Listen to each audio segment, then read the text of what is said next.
సంబంధించి డబ్బులు ఎందుకు బదలాయించారు, ప్రభుత్వ అనుమతి కానీ ఆర్బీఐ రూల్స్ ప్రకారం పాటించకుండా నిధులు ఎందుకు మళ్లించారనే దానిపైనే పోలీసు ఇప్పుడు ఈడీ దృష్టి పెట్టబోతుంది.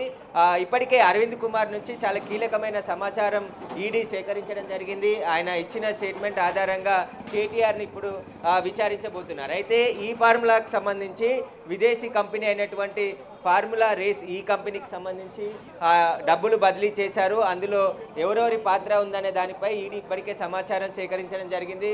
ఆధారాలు కూడా పూర్తి స్థాయిలో సేకరించారు. అయితే ఈడీ ఇప్పటికే బ్యాంకుకు సంబంధించి ఏదైతే హెచ్ఎండిఏకి సంబంధించిన బ్యాంక్ ఖాతా ఉందో దానికి సంబంధించి కూడా బ్యాంక్ అధికారుల స్టేట్మెంట్ కూడా రికార్డ్ చేయడం జరిగింది. వారికి నోటీసులు ఇచ్చి ఈ లావాదేవీలకు సంబంధించి పూర్తి ఆధారాలు అందించాలని చెప్పేసి కూడా వారి స్టేట్మెంట్ కూడా రికార్డ్ చేశారు. అయితే అంతిమంగా మనీ లాండరింగ్ జరిగి ఉంటే ఖచ్చితంగా దీంట్లో కేటీఆర్ ఇచ్చే సమాచారంతో ఈడీ అధికారులు ముందుకెళ్లే అవకాశం ఉంది. ఎందుకంటే మనీ లాండరింగ్ చివరిగా లబ్ధి పొందింది ఎవరు అనే దానిపై ఇప్పుడు ఈడీ ఫోకస్ పెట్టింది. ఎందుకంటే హెచ్ఎండిఏకి సంబంధించిన నిధులు రిజర్వ్ బ్యాంక్ అనుమతి లేకుండా బదిలీ చేయడం వల్ల ఇన్కమ్ ట్యాక్స్ కట్టాల్సి వచ్చింది 8 కోట్లు అని చెప్పేసి కూడా గుర్తించారు. కాబట్టి ఇప్పుడు ఈడీ దర్యాప్తులో చాలా కీలకమైన అంశాలు వెలుగులోకి వచ్చే అవకాశం ఉంది. ఇప్పటికే కేటీఆర్ దీంట్లో ఎవరికి లాభం జరగలేదు, అవినీతి జరగలేదు అంటూ కూడా ఆయన చెప్పడం జరిగింది. ఇటు హైకోర్టుకు ఏసీబీ నమోదు చేసిన క్వాష్ పిటిషన్ కొట్టివేయాలని చెప్పేసి కూడా వెళ్ళడం జరిగింది. ఆ తర్వాత మళ్ళీ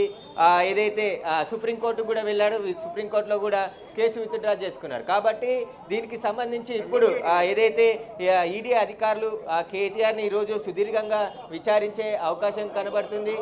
ఈరోజు మొత్తం ఆయన సాయంత్రం వరకు కూడా విచారణ కొనసాగే అవకాశం కనబడుతుంది. పోలీసులు కూడా ఇక్కడ భారీ భద్రతను ఏర్పాటు చేశారు. ఎందుకంటే కేటీఆర్ వచ్చే సమయంలో కార్యకర్తలు పెద్ద ఎత్తున కూడా ఇక్కడికి చేరుకునే అవకాశం ఉంటుంది. కాబట్టి అందులో భాగంగా ఇక్కడ పోలీసులు అయితే భారీ భద్రతను ఏర్పాటు చేయడం జరిగింది. ప్రస్తుతం ఇంటి నుంచి ఆయన బయలుదేరడం జరిగింది. మరికొద్దిసేపట్లోనే ఈడీ కార్యాలయానికి ఆయన రాబోతున్నాడు. వచ్చిన తర్వాత ఇక్కడ విచారిస్తారు. కాబట్టి ఖచ్చితంగా దీనికి సంబంధించి ఈ ఫార్ములాకు సంబంధించిన కేసులో డబ్బులు బదలాయింపు చేయడం, అదేవిధంగా ఏకపక్షంగా నిర్ణయాలు తీసుకోవడం, కాబట్టి దీనికి సంబంధించి ప్రస్తుతం అయితే ఈడీ విచారణ ఎదుర్కోబోతున్నారు. కాబట్టి ఎవరైతే ఇప్పటి వరకు కూడా ఖచ్చితంగా ఈడీ అనేక సమాచారం సేకరించడం జరిగింది.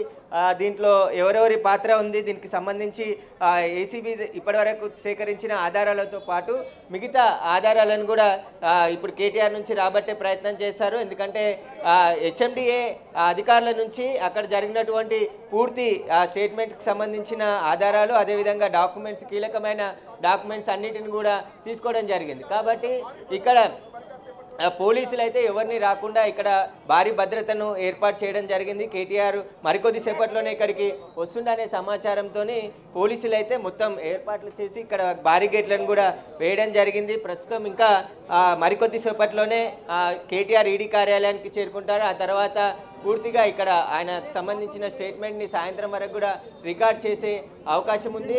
అందులో భాగంగానే మరికొద్దిసేపట్లోనే కేటీఆర్ ఇక్కడ రాబోతారు. అయితే ముఖ్యంగా ఈడీ ఏదైతే మనీ లాండరింగ్ సంబంధించి ఫోకస్ చేయబోతుంది, మనీ లాండరింగ్ సంబంధించి ఇందులో ఎక్కడ ఫెమా ఉల్లంఘనలు జరిగి నగదు చెల్లింపులు జరిగాయని చెప్పేసి కూడా అనుమానిస్తుంది. కాబట్టి దానికి సంబంధించే ఇప్పుడు ఈడీ ఫోకస్ చేయబోతుంది. మనీ లాండరింగ్లో ఎవరికి లబ్ధి చేకూరింది, ఎందుకంటే డబ్బులు బదలాయించారు కాబట్టి ఈ డబ్బులు అంతిమంగా ఎవరికి లబ్ధి చేకూరింది అనే దానిపై ఇప్పుడు ఈడీ ఫోకస్ చేయబోతుంది. ఈడీ ఇప్పటికే మున్సిపల్ అడ్మినిస్ట్రేషన్తో పాటు హెచ్ఎండిఏ, అదేవిధంగా ఏసీబీ నుంచి అనేక ఆధారాలు సేకరించడం జరిగింది. అరవింద్ కుమార్, బిఎల్ఎన్ రెడ్డి నుంచి కూడా కొన్ని కీలకమైన డాక్యుమెంట్లను కూడా తీసుకోవడం జరిగింది. ఆ డాక్యుమెంట్లన్నిటిని కూడా కేటీఆర్ ముందు ఉంచి విచారించబోతున్నారు. అసలు ఈ ఫార్ములాకి సంబంధించి ఏం జరిగింది, అసలు అగ్రిమెంట్లు ఏ విధంగా చేసుకున్నారు, ముందుగా గ్రీన్కో కంపెనీ విత్డ్రా అయ్యింది.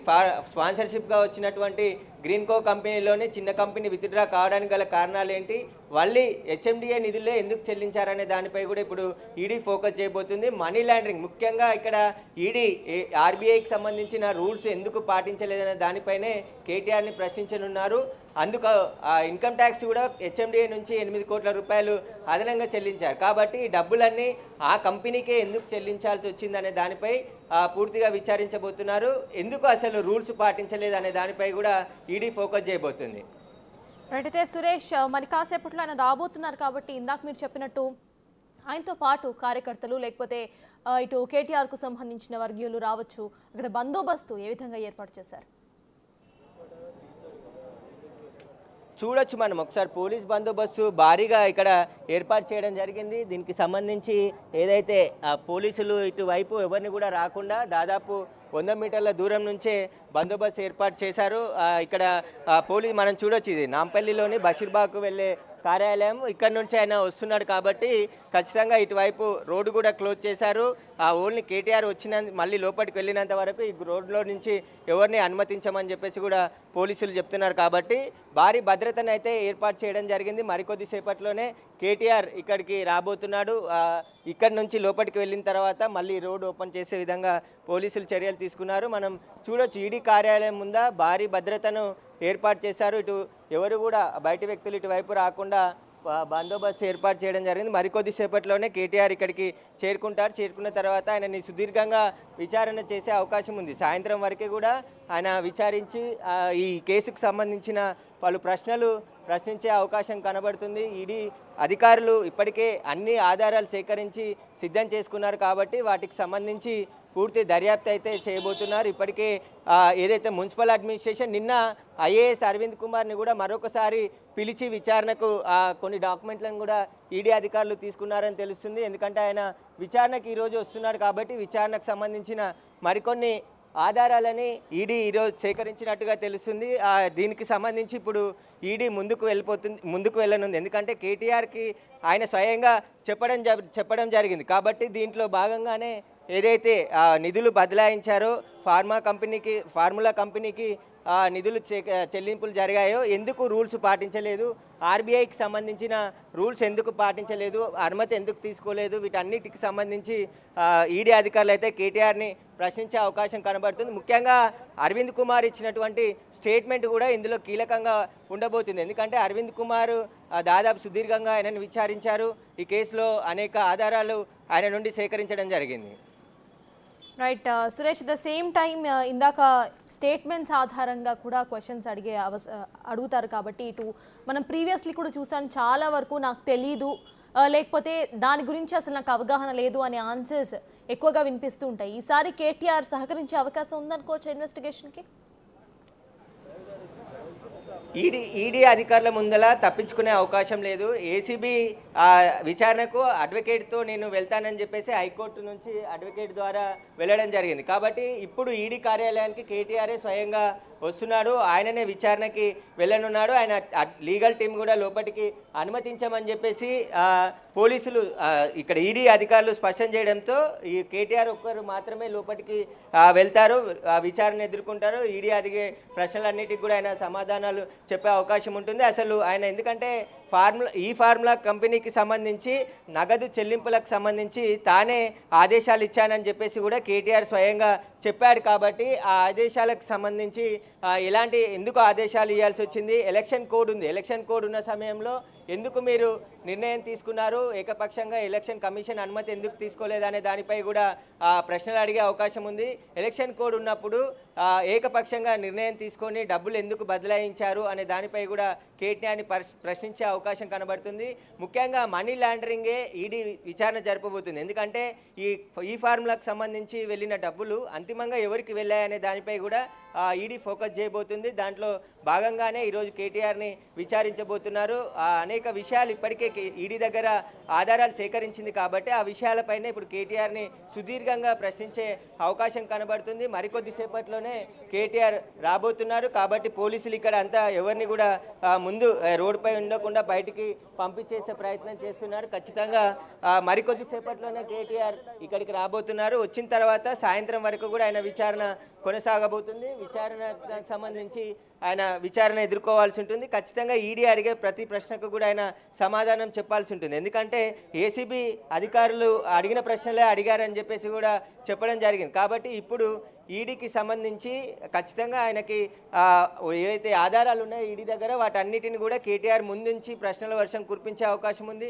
సుదీర్ఘంగా విచారణ జరిగే అవకాశం కూడా కనబడుతుంది. ఎందుకంటే అరవింద్ కుమార్ని కూడా దాదాపు సాయంత్రం 7:30 వరకు కూడా విచారించడం జరిగింది. ఇప్పుడు బిఎల్ఎన్ రెడ్డిని కూడా సాయంత్రం 7:30 వరకు ఈడీ అధికారులు విచారించారు. కాబట్టి ఇప్పుడు కేటీఆర్ని కూడా సాయంత్రం 7 గంటల వరకు కూడా విచారించే అవకాశం కనబడుతుంది స్పష్టంగా.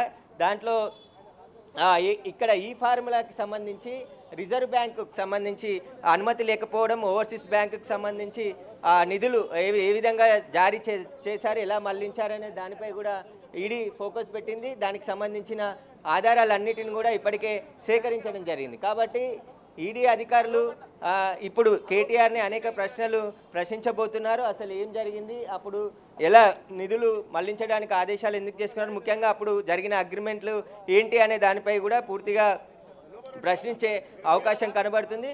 మనం చూడొచ్చు పోలీసులకు సంబంధించి కూడా ఇదైతే ఇక్కడ భారీ భద్రతని ఏర్పాటు చేయడం జరిగింది. దాదాపు 300-400 మంది పోలీసులని మోహరించి ఇక్కడ భద్రతను ఏర్పాటు చేయడం జరిగింది. ఎందుకంటే మళ్ళీ మొన్న ఏసీబీ ఆఫీస్ దగ్గర జరిగిన ఘటనలు మళ్ళీ జరగకుండా చర్యల్లో భాగంగా పోలీసులు బందోబస్తు ఏర్పాటు చేయడం జరిగింది. విచారణ అనంతరం రోడ్ నెంబర్ 12లో కేటీఆర్ ర్యాలీగా పార్టీ ఆఫీస్కి వెళ్ళడం జరిగింది. వెళ్ళిన సమయంలో విపరీతంగా ట్రాఫిక్ జామ్ అయింది. బంజారాస్ పోలీస్ స్టేషన్లో కేసు కూడా నమోదైంది. కాబట్టి ఇప్పుడు ఎలాంటి ర్యాలీలు తీయడానికి అనుమతి లేదు. ఆయన వెంట ఒక వెహికల్ మాత్రమే అనుమతిస్తామని చెప్పేసి కూడా పోలీసులు చెప్పారు. కాబట్టి ఖచ్చితంగా ఇక్కడ ఈడీ కార్యాలయానికి కేటీఆర్ ఒక్కరే వస్తున్నారని చెప్పేసి కూడా చెప్తున్నారు. ఆయన వెనకాల కాన్వాయ్ కానీ కార్యకర్తలు కానీ వస్తే దాదాపు 200 మీటర్ల దూరంలోనే వారిని ఆపేస్తామని చెప్పేసి కూడా పోలీసులు చెప్పడం జరిగింది. మరికొద్ది సేపట్లోనే కేటీఆర్ ఈడీ కార్యాలయానికి రాబోతున్నాడు. ఈడీ కార్యాలయానికి వచ్చిన తర్వాత ఆయనని ఈడీ అధికారుల బృందం కూడా విచారించేందుకు సిద్ధంగా ఉన్నారు. ఇప్పటికే ఈడీ కార్యాలయానికి కూడా ఈడీ అధికారులు చేరుకోవడం జరిగింది. Right, thank you Suresh. అయితే మరి కాసేపట్లో ఈడీ విచారణకు కేటీఆర్ హాజరు కాబోతున్నారు. ఫార్ములా ఈ కార్ రేస్ కేసులో హాజరు కావాలని ఈడీ రెండోసారి నోటీసులను జారీ చేస్తుంది. గతంలో మనం చూసాము ఇటు కేటీఆర్ తన లాయర్స్తోనే వెళ్తాను అంటూ హంగామా చేసిన విషయం అందరికీ తెలిసిందే. అయితే ఈసారి ఇటువంటి గేమ్ స్ట్రాటజీస్కి ఎటువంటి ఆస్కారం లేకుండా కోర్ట్ ఆర్డర్స్తో ప్రెజెంట్ ఈడీ విచారణకు తప్పనిసరిగా కేటీఆర్ హాజరు కావాల్సిన పరిస్థితి ఇక్కడ నెలకొంది. అయితే ఆల్రెడీ ఆయన ఈడీ విచారణకు స్టార్ట్ అయినట్టుగా తెలుస్తోంది. మరి కాసేపట్లో ఆయన ఆఫీస్కు చేరుకుంటారు. ఇక అక్కడ